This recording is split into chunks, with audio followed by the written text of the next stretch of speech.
글로벌 증시의 불확실성으로 자리 잡고 있는 11월 6일 미국 대선이 카운트다운에 들어갔습니다. 현재까지 오바마와 롬니 후보의 지지율은 거의 동률로 계속 나오게 되면서 초박빙이 지속되고 있는데요. 또 한 여론조사에서는 롬니 후보를 지지하는 투표 유권자들이 투표 의사가 강하고 오바마의 지지 의사가 있는 이 투표권자들보다 투표 의사가 롬니 쪽이 더 강하다라는 조사가 나오고 있고요. 또 금융가에서는 어떤 후보가 당선되느냐에 따라서 앞으로 금융시장에 미치는 영향력에 대해서 분석을 계속하고 있습니다. 그래서 오늘 토론 준비했습니다. 이슈나우에서 미국 대선에서 얻는 투자 아이디어 알아보겠습니다. 이원용 전문가, 대신증권 김현웅 PB, 뉴스토마토 김용훈 기자 세 분입니다. 안녕하세요. 네, 반갑습니다. 안녕하세요. 네, 먼저 첫 번째 질문 김용훈 기자에게 드리겠습니다. 미국 대선 일정과 지지율 변화 또 앞으로의 전망에 대해서 말씀해 주시죠. 미국 대통령 선거가 눈앞으로 다가왔습니다. 미국 대선 날짜는 법으로 11월의 첫 월요일 다음에 오는 화요일로 규정하고 있기 때문에 올해는 11월 6일입니다. 다만 미국은 간접선거제를 채택하고 있어 다음 달 6일 선출하는 것은 대통령이 아닌 선거인단입니다. 선거인단은 주별로 상원의원과 하원의원 수를 합한 만큼이며 여기에 특별 행정구역인 워싱턴 DC의 선거인단 3명을 더해 총 538명입니다. 메인주와 네브라스카주를 뺀 대다수의 주들의 선거 방식은 선거인단이 단 한 명이라도 더 많은 정당이 해당 주의 선거인단을 전부 차지하는 승자 독식 제도입니다. 따라서 선거인단 선거에서 과반수 이상을 확보하면 사실상 차기 대통령으로 확정됩니다. 선거인단이 12월 둘째 수요일 다음 첫째 월요일인 12월 17일에 최종적으로 대통령을 뽑지만 선거인단이 미리 지지하는 대선 후보를 밝히기 때문입니다. 현재 여론조사에선 오바마 대통령과 롬니 후보가 팽팽한 접전을 벌이고 있습니다. 여론조사 기관 퓨 리서치 센터의 조사 결과에선 오바마와 롬니의 지지율은 47%로 같았고 ABC 뉴스와 워싱턴 포스트의 여론조사에서도 오바마와 롬니는 49% 지지율로 동률을 이뤘습니다. 네, 미국의 대선 형식을 다시 한번 봤습니다. 이거 좀 우리와는 다르기 때문에 이해가 선뜻 안 되시기 때문에요. 좀 미리 알아두실 필요 있을 것 같고요. 지금 미국의 대선 후보들의 지지율은 초박빙입니다. 자, 김용훈 기자, 태풍 샌디의 영향력이 또 대선에도 미치고 있다고 하는데요. 네, 그렇습니다. 미국 대통령 선거를 일주일여 앞두고 미 대륙을 강타한 허리케인 샌디가 대선 핵심 변수로 떠올랐습니다. 블룸버그 통신 등 미국 언론들에 따르면 버락 오바마 대통령과 롬니 공화당 후보는 대선 유세를 전면 중단하고 허리케인 샌디의 선거 영향력에 촉각을 세우고 있습니다. 초대형 허리케인 샌디는 오바마 대통령과 롬니 후보 모두에게 득과 실이 있다는 지적입니다. ABC 방송에 따르면 샌디가 민주당 표밭인 북동부 지역을 강타했고 경합 지역인 버지니아주와 펜실베니아, 뉴햄프셔를 지나갈 것으로 예상됩니다. 이번 대선 최대 격전지인 오하이오주에 미칠 정치적인 충격 가능성은 적다는 것이 ABC의 분석입니다. 현재 진행 중인 대선 조기 투표에 차질이 빚어진 것은 오바마 대통령에게 악재로 작용할 수 있습니다. 시애틀 포스트에 따르면 오바마 대통령은 지금까지 모든 조기 투표에서 우위를 점하고 있습니다. 허리케인 샌디가 동반한 강풍과 폭우로 투표소로 향하는 유권자가 줄어들 경우 오바마 대통령에게 불리합니다. 하지만 시애틀 포스트는 샌디의 영향권에 있는 델라웨이와 펜실베니아, 뉴욕, 뉴저지 등의 대부분의 주가 조기 투표를 하지 않는 만큼 대선 승패에 큰 영향을 미치지 않을 것이라고 전망했습니다. 또 이번 샌디에 의한 피해를 오바마 대통령이 추스르는 과정에서 리더십을 발휘할 경우 오히려 오바마 대통령에게 호재가 될 수 있다고 전했습니다. 샌디 이슈가 전면에 떠오르면서 오바마 대통령이 재난총사령관 역할을 하는 현직 대통령의 위험을 과시할 수 있다는 이야기입니다. 하지만 오바마 행정부의 태풍 복구 과정이 미흡할 경우 오바마 대통령에겐 치명타가 될 수 있습니다.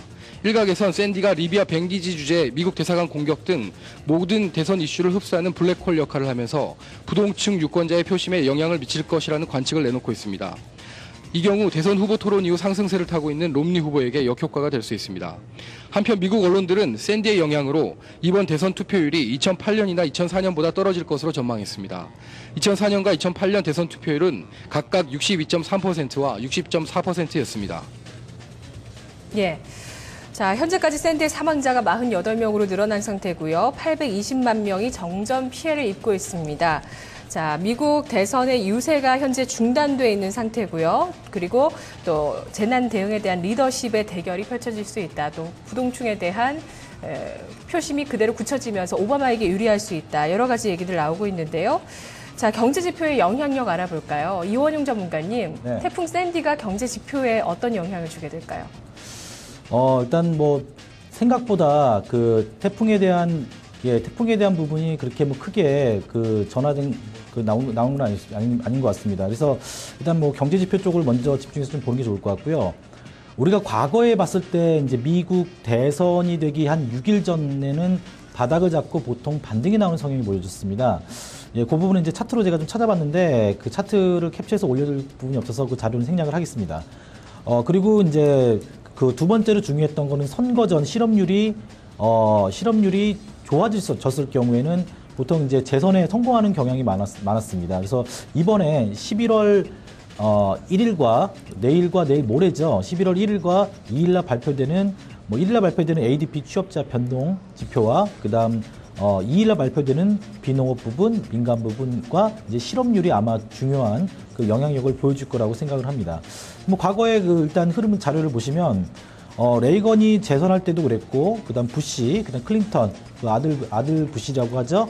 재선 성공했을 때 항상 그 실업률이 좀 감소되고 고용에 대한 부분이 좀 약간 좋아졌습니다. 그래서 이번에 만약에 11월 2일날 발표되는 실업률이 좀 감소하고 고용에 대한 부분이 좀 올라간다면 아무래도 오바마 쪽에 좀 힘을 더 실어주지 않을까라는 예측을 할 수 있을 것 같습니다. 네. 김현웅 PB님, 경제 지표들이 과거의 대선에는 어떤 영향을 끼쳤나요? 네, 전문가님께서 말씀해 주신 그대로입니다. 가장 중요한 경제 지표는 역시 고용 지표고요. 고용 지표가 잘 나오면 잘 나올수록 지금 정책을 잘하는구나 이렇게 국민이 해석하는 경우가 많았기 때문에 가장 이제 주요 변수로는 이제 실업률과 그리고 그 전에 나오는 ADP 취업자 수 변동 이렇게 고용 지표들이 줄줄이 있거든요. 제가 자료를 갖고 왔는데 뭐 제가 쓴 자료는 아니고요. 11월 1일에 그 ADP 취업자 수 변동 수치가 나오고요. 그리고 비농업 부분 취업자 수 변동도 나오고 그게 2일 뒤죠. 신규 실업 수당 청구 건수도 나오고 그리고 민간 부분 취업자 수 변동 그리고 결론적으로 실업률까지 이렇게 5개의 고용 지표가 나오는데 결국에는 예상치와 이전치 예상치를 뛰어넘을 것인가가 가장 중요한 변수가 되겠고 만약에 그렇게 된다 하면 역시 오바마 대통령의 재선 가능성이 높다라고 보고 있습니다. 네, 알겠습니다. 자, 그러면 김용훈 기자, 과거의 미국 대선 시기에 S&P 500과 코스피 주가 지수의 흐름들은 어땠습니까? 네, 역대 사례를 보면 코스피와 S&P 500 지수는 미 대선을 앞둔 시점 가장 낮은 주가를 기록한 것으로 나타났습니다. 실제 지난 2000년 10월 말 코스피는 500포인트대로 떨어졌습니다. 당시 미 대선은 11월 7일 진행됐습니다. 같은 해 8월만 해도 750포인트를 웃돌던 코스피가 두 달여 만에 250포인트가량 떨어진 셈입니다. 2004년에도 마찬가지입니다. 당시 미 대선은 11월 2일 치러졌는데요. 대선을 6거래일 앞둔 11월 25일 코스피 지수는 808.14로 마감하면서 바닥을 찍었습니다. 오바마 대통령을 당선시켰던 지난 2008년 역시 코스피는 미 대선을 4거래일 앞둔 10월 27일 1000포인트 아래로 주저앉으면서 최저 수준까지 하락했습니다. 코스피뿐 아닙니다. S&P 500 역시 대선을 앞둔 시점 하락했던 것은 마찬가지입니다. 2008년 9월까지 1250포인트를 웃돌던 S&P 500 지수는 대선을 5거래일 앞둔 10월 19일 930포인트까지 하락했습니다. 때문에 증시 전문가들은 최근 코스피가 1900선 아래로 하락한 것은 미국 대통령 선거의 불확실성이 가장 극대화된 탓으로 풀이하고 있습니다. 예. 미국 대선에 대한 우려감이 충분하게 반영이 된 수준이 1900포인트 아래였다. 어제 차트나우에서 이승준 전문가도 이 미국 대선 전에 저점을 찍고 반등 분위기를 지속해서 2000년 이후에 나타냈던 것을 자료로 가져와 준 적이 있는데요. 이런 내용들이 역시 또 여의도나 또 다른 얘기들로도 나타나고 있습니다. 자, 그러면 이원용 전문가님. 자, 정책들을 살펴보도록 할게요. 이 정책을 통해서 또 수혜주가 나뉠 수 있고 이런 것들이 또 어떤 증시에 영향력이 있는지를 확인을 해봐야 될 것 같은데요. 주요 경제 쟁점별 정책 차이를 짚어주시죠. 네. 일단은 먼저 공약을 먼저 살펴봐야 될 것 같습니다. 뭐 화면에 자세하게 나오는데요. 일단 롬니 후보와 오바마 후보가 좀 갈리는 게 건강보험법과 법피세, 세금, 그다음 재정 부분, 그다음 금융 규제, 그다음 고용과 에너지에서도 좀 많이 갈리는 것 같아요. 근데 에너지는 거의 갈리는 부분과 합쳐지는 부분이 있습니다. 그래서 에너지 부분이 아마 좀 포커스를 맞춰서 보시면 될 것 같고 교육 쪽과 그다음에 낙태, 동성애, 뭐 이민 정책 등이 있는데요. 대부분 오바마는 약간 온건한 그런 공약을 했다라고 보시면 되고, 롬니 쪽은 약간 강경한 그런 흐름을 보여줬습니다. 그래서 건강보험법에서는 일단 기존 입장을 추진하고 건강보험세를 계속 내린다는 얘기거든요. 그리고 이번에 롬니는 오바마 정부에서 했던 건강보험법을 폐지해버리겠다라고 했습니다. 세금도 마찬가지입니다. 그 상위 30% 이상 부유층한테 최소 30% 이상 세율을 적용한다라고 했는데, 롬니 쪽은 아예 이것을 반대를 한다는 거죠. 부자들한테 세금을 왜 물리냐, 뭐 이런 식의 대답인 것 같습니다. 그래서 세금 쪽도 마찬가지인 것 같고요. 그리고 이제 가장 중요하게 봐야 될 것이 이제 에너지 부분인데, 오바마 쪽은 재생에너지와 태양광 쪽이라든지 이런 신재생에너지 쪽에 관심이 좀 많습니다. 그래서 자체 에너지 생산을 확대하는 쪽이고, 2020년까지 자체적으로 원유를 수입하는 것을 절반을 감축하고, 그다음 요즘에 최근에 이슈가 되고 있죠. 천연가스 관련 부분, 쉘가스 관련된 부분을 좀 집중 육성한다는 얘기입니다. 그리고 롬니 쪽은 2020년까지 에너지 부분을 완전 자립을 하는데, 롬니 쪽에서 집중적으로 하는 것은 이제 화학 에너지 쪽이죠. 뭐 석유라든지 그다음 가스 쪽, 이쪽 에너지 쪽을 좀 집중한다는 그런 얘기가 나왔습니다. 그래서 에너지 부분에서는 그래도 좀 전체적으로 공통된 점이 많이 있기 때문에 아마 이쪽의 정책에서 어떤 좀 시너지, 뭐 주식으로 본다면 시너지 효과가 좀 나오지 않을까라는 생각을 좀 하게 됩니다. 그래서 네. 뭐 주요 정책들 전반적으로 보더라도 약간 좀 갈리는 부분이 있기 때문에 각자 투표하는 사람들이 어떤 생각에 따라서 좀 틀려지지 않을까 생각이 듭니다. 예, 김현웅 PB님이 보시는 이 두 후보 간의 정책 차이는 뭔가요? 굉장히 요새 분석한 자료가 많아요. 그래서 네. 저도 그 분석한 자료를 가져오긴 했는데, 저는 그냥 제가 하고 싶은 말씀을 드리겠습니다. 평소에 연구했던 거 말씀을 드리려고 하는데, 그렇게 생각하시면 됩니다. 오바마 대통령, 민주당과 공화당의 기반 산업이 무엇일까? 그리고 굉장히 전통적인 얘기거든요. 네. 결국에 공화당의 기반 산업이 뭐냐면요. 군수, 즉 무기 팔아서 돈 벌었던 그런 경험들이 있어요. 네. 군수 산업 그리고 에너지예요. 그러다 보면은 결국에는 뭐가 필요하냐? 바로 강달러가 필요합니다. 강달러. 그렇습니다. 네네. 그리고 그래야 이제 무기를 비싸게 팔아먹을 수가 있잖아요. 뭐 이제 그렇게 생각을 하시면 되고, 오바마 쪽에서 민주당 쪽에서 생각하는 것은 반대입니다. 약달러를 유지하면서 지금까지 우리가 돈을 굉장히 많이 풀었으니까, 우리 선진국에서 많이 풀었으니까, 이머징 마켓에서 니네가 이번에 돈 풀고 빚내서 소비해라. 우리가 수출해줄게. 이런 의도가 다릅니다. 그런 정책이 가장 다르다고 이해를 하시는 것이 가장 쉽게 이해하시는 방법이고요. 예. 그러다 보니까 민주당은 약달러를 추구하게 되고, 그것을 대변해주는 것이 최근 들어서 위안화의 초강세입니다. 위안화가 이렇게까지 절상될 가능성이 없다라고 보고 있거든요. 근데 네. 그거는 결국에는 오바마 대통령의 하나의 정책적인 의도라고 보시면 되겠고요. 위안화 초강세가 있고, 우리나라는 그럼 우리나라 통화는 왜 강세예요? 같이 연결됐기 때문에 강세예요. 이머징 마켓은 다 연결이 되어 있기 때문에 강세인 거고요. 그 말은 바꿔서 얘기하면은 오바마 대통령의 당선 가능성을 환율 시장에서는 높게 보고 있다는 건가요? 오바마 대통령이 당선되기 위해서 그렇게 환율 시장을 꾸미는 겁니다. 바로 그것이 너무 오바마 음모론으로 정책이죠. 가시는 거 아닌가요? 네, 너무 음모론이 될 수도 있겠습니다만, 네. 결국에는 오바마 대통령이 추구하고 있는 그런 산업의 기반 자체가 그런 산업이기 때문에 어떻게 보면 중국과 하나의 연합이라고 이제 보시면 되겠고요. 결국에는 모든 경제 정책은 윗선에서 다 결정이 된다라고 보시면 되거든요. 그래서 오바마 대통령의 정책에 반하는 것이 바로 이제 롬니 후보의 정책이고, 그것은 바로 이제 기반 산업인 군수 산업과 어떤 에너지 산업을 키우기 위해서 강달러를 유지하는 것입니다. 굉장히 대립적인 그런 정책이거든요. 그래서 모든 공약과 모든 정책이 다 거기서 나온다라고 보시면 되겠고요. 결국에는 어떤 정책의 내용을 천천히 뜯어보시면은 그게 핵심이구나라고 이제 이해를 하실 수 있을 겁니다. 예, 알겠습니다. 전통적인 각 당의 강세 업종이 있다. 민주당 IT 말고 또 뭐가 있죠? IT만 말씀해 주셨어요? IT와 이제 대표적으로 바이오 네. 업종이고요. 신재생 에너지라든지 그런 쪽으로 좀 가는 경우가 있죠. 네. 네. 알겠습니다. 전통적으로 공화당이 집권을 했을 때는 군수와 에너지주 쪽이 강했고, 민주당이 집권했을 때는 IT와 바이오, 신재생 에너지 쪽이 강했다. 그리고 공화당은 강달러, 민주당은 약달러. 자, 그러면 미국 대선에 따른 최대 수혜주를 가려보도록 하겠습니다. 두 분 전문가의 의견 보겠습니다. 김현웅 PB는 셰일가스, 이원용 전문가는 에너지입니다. 겹치는 부분이 있을 것 같습니다. 이 얘기 자세히 들어보죠. 자, 먼저 이원용 전문가님. 네. 어떻게 누가 당선되느냐에 따라서 수혜주가 갈릴 수 있는데, 자, 이 가운데서 어느 쪽을 최대 수혜주로 가려주실 건지, 뭐 대선 결과까지도 전망을 해주셔야 될 것 같은데요. 전략까지 세워주시죠. 예, 일단 제가 에너지 부분을 좀 강하게 좀 얘기를 했고요. 두 후보, 어느 후보가 당선이 되더라도 에너지 관련 사업에서는 관심이 많습니다. 두 후보가 자체가. 약간의 그 안에서 이제 미묘한 그 차이가 좀 있는 것은, 오바마 쪽은 신재생 에너지 관련 부분이고, 여기에 이제 천연가스 설비를 좀 개발을 해야 된다라는 측면입니다. 그리고 주택 경기는 똑같이 활성화시켜야 된다는 것은 당연하고요. 근데 여기서는 이제 포커스를 맞춰야 될 것은 이제 에너지 관련 사업을 양쪽에서 다 한다는 얘기입니다.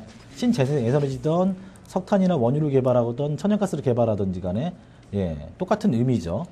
그래서 정리를 해보자면 오바마 쪽은 풍력과 태양광, 천연가스, 그다음 놈니는 화석연료와 석유와 가스 쪽입니다. 그러니까 한마디로 이제 가스 개발이 공통적으로 겹치니까 어떻게 보면 양 후보가 어느 후보가 당선이 되더라도 어느 후보가 당선이 되더라도 그 쉘가스에 대한 그 배팅을 한다는 얘기죠. 네. 그래서 쉘가스에 대한 부분을 좀 집중적으로 보셔야 된다라고 전 요 자료에서는 좀 말씀드리고 싶습니다. 그래서 네. 에너지 관련된 그 쉘가스 종목들이 많습니다. 우리가 대표적으로 알고 있는 한국가스공사도 있고요. 네네. 그다음 두 번째로는 한국카본이죠. 그 LNG 선 안에 내부 탱크를 생산하는 그런 업체인데, 그리고 세 번째로는 이제 대우인터넷이라는 기업이 있습니다. 그다음 삼천리라는 기업이 있고, 그다음 LG상사, 그다음 정유 쪽에는 이제 GS라든지 SK이노베이션. 그러니까 해외 쪽에서 계속 에너지 개발이라든지 가스 사업을 계속 벌이고 있는 기업들의 주가에 대한 전망이 좀 긍정적으로 작용하지 않을까 생각이 됩니다. 그래서 요 7종목에 대한 투자 의견을 드리겠습니다. 그래서 네. 언제쯤 사보려고 하는 게 좋을 것인가라는 것이죠. 근데 네네. 저는 기본적인 지수를 보는 것과 종목을 보는 기준점이 있습니다. 자주 이 시간에도 선보여드렸지만 주간 차트상 5주선을 타게 되면서부터 아마 시세가 나오지 않을까 생각이 됩니다. 대부분의 종목들, 한국카본도 약간 주봉이 깨져 있는 상태고, 한국가스공사는 유지되고 있고요. 대우인터내셔널도 주간 차트상 5주선을 계속 유지 중입니다. 삼천리도 약간 좀 내려와 있는 상태인데 유효하고요. LG상사, GS라든지 SK이노베이션도 다시 5주선을 타려고 지금 멈칫멈칫 거리고 있습니다. 그래서 전체적으로 요 7종목에 대한 부분을 관심 있게 보시다가 지수도 5주선을 대체 탈환하고 종목들도 5주선을 대체 탈환하면 매수 포인트로 잡으셔도 될 것 같습니다. 네, 일단 종목이 5주선을 탈환하면 매수해도 괜찮다는 말씀이시죠? 네, 그렇습니다. 예, 알겠습니다. 현재는 이런 이 셰일가스의 미국 대선 효과가 반영이 되지 않고 있는 상태고요. 현재는요. 이미 한 번 정도의 상승이 나왔고 지금은 조정권입니다. 그래서 그렇죠. 만약에 미국 대선 이후에 어떤 집중적인 정책 공약이라든지 나오면 당연히 그 산업 부분이 활성화가 된다라고 생각합니다. 네, 김현웅 PB님. 자, 어떤 사람이 당선되느냐에 따라서 시나리오는 두 가지인데요. 두 가지 시나리오 가운데 한 가지를 선택하시면서 최대 수혜주 말씀해 주시죠. 예, 일단 제가 아까 환율에 이제 연결시켜서 생각을 이제 하라고 말씀드렸잖아요. 그렇게 이해하시면 됩니다. 최근에 이제 글로벌 시장이 조정을 받았잖아요. 그게 바로 롬니 후보의 그 지지율이 상승했기 때문에 그렇습니다.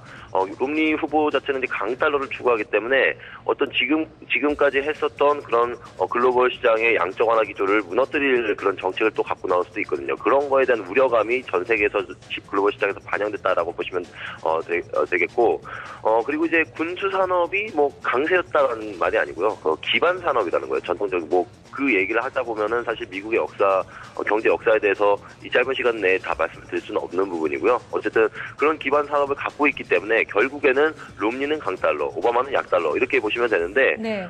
그러다 보니까 이제 오바마 대통령이 사실 그 당선이 돼야 이런 양적 완화, 글로벌 양적 완화 기조가 유지가 되고, 그렇게 되면은 지금 우리나라 시장에서는 이제 내수주라든지 중국도 마찬가지입니다. 중국 내수주라든지 이런 업종들이 계속적으로 추세를 유지할 수밖에 없는 시나리오가 나오는 거거든요. 그리고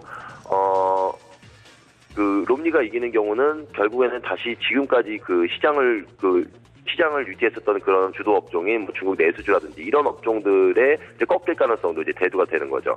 그렇게 이해를 하시면 되겠고, 그리고 결국에는 미국 대선을 통해서 미국에서 하려고 하는 것은 결국에는 미국 경기 회복이거든요. 그래서 이제 어떤 주택 경기도 실질적으로 빠르게 회복되고 있고 고용 지표도 이제 개선시키고 이런 것들이 목적이기 때문에 그런 목적으로 따져서는 사실 어떤 제조업을 살려서 고용을 살리기 위한 방법으로 바로 셰일가스라는 것을 도입한 겁니다. 시추 기술을 개발한 겁니다. 그래서 어떻게 보면 민간 자본 발전업체 중에서 이제 전 세계 단일 기업으로는 1등 MS가 사실 한국가스공사라고 무방하거든요. 그래서 이런 종목 같은 경우는 대선에 관련 없이 계속적으로 시장을 주도할 가능성이 높다라고 이해하시면 되겠습니다. 네, 알겠습니다. 고용과 성장이라는 두 마리 토끼를 잡는 산업으로 미국에서는 셰일가스 이견이 없는 것 같습니다. 두 후보의 정책을 통해서도 나타나고 있고요. 자, 두 분 전문가의 의견 그리고 김용훈 기자까지 모두 수고하셨습니다. 고맙습니다. 감사합니다. 네, 두 분 전문가 모두 어떤 한 후보의 당선 시에 수혜 업종만을 고르는 게 아니라 겹치는 부분을 골라내고 있습니다. 바로 셰일가스 부분이 그 부분이었고요. 또 이 밖에 파생되는 부분에 대한 전략을 세워봤습니다. 시장에서는 생각보다 미국 대선의 결과에 따른 중장기적인 시장의 그림에 대해서 많은 얘기를 하고 있습니다. 제가 자문사 대표를 만나도 이런 얘기들을 정말 많이 하시더라고요. 오늘 시간 도움 되셨으면 좋겠습니다.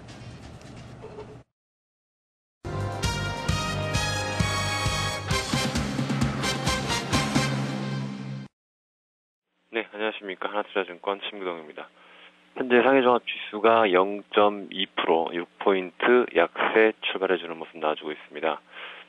최근 시장은 꾸준하게 약보합세가 유지가 되고 있고요. 거래량 자체도 감소가 되면서